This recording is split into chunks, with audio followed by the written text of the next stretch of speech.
Climate and Health Country Profiles are a joint collaboration between WHO and UNFCCC in partnership with leading experts and advocates around the world.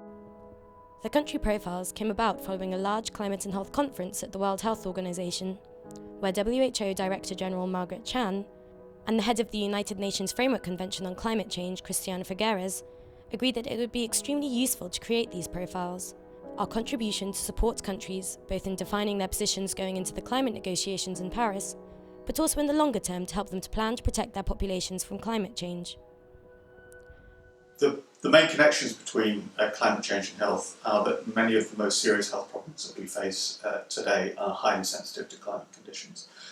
So diseases such as malaria, diarrhea, malnutrition, which kill millions of people every year. And we're also seeing more severe heat waves and more frequent floods and droughts. Climate change is likely to make those worse and is likely to increase the health impacts of those conditions.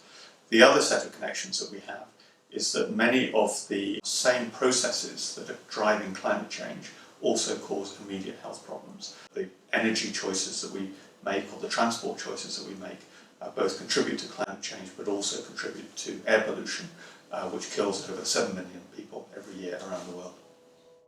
The Climate and Health Country Profiles provide up-to-date, accurate, timely information on the implications for health of climate change. We have come to this project together after discussions between climate experts and health experts, where we really felt the need to bring our two communities together, talk more to produce information that was relevant for health.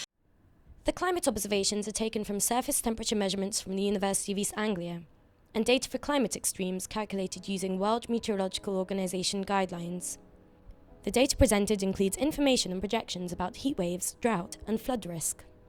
The profiles look at country-specific data on the potential impact on health of climate change. This includes infectious diseases, heat-related mortality, and the risks to health from air pollution.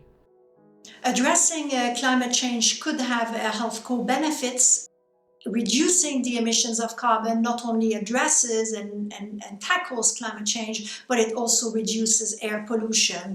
And so we describe the country context and also describe some of the policies that they could put into place and the opportunities they have to improve health as they address climate change. The Climate and Health Country Profiles can be used not only at COP to broaden the discussion, but in the future, to keep track of the implications for climate change and health policy, research, and investment. The Wellcome Trust, as a health organisation, an organisation which is about research and science, has seen the relationship between environment and health as one of its key priorities. And what we want to do with this is provide really strong, evidence-based research background about that relationship between what is going on in terms of that country, its climate, and its links to health. It's critically important as we go into COP21 that country policymakers and climate negotiators realise that climate change is a health issue. It's important that they have both recent and relevant evidence on the risks that climate change presents to health in their own contexts. And finally, it's critically important that they understand that by addressing climate change, they can have substantive, positive effects in their own countries and in their own communities.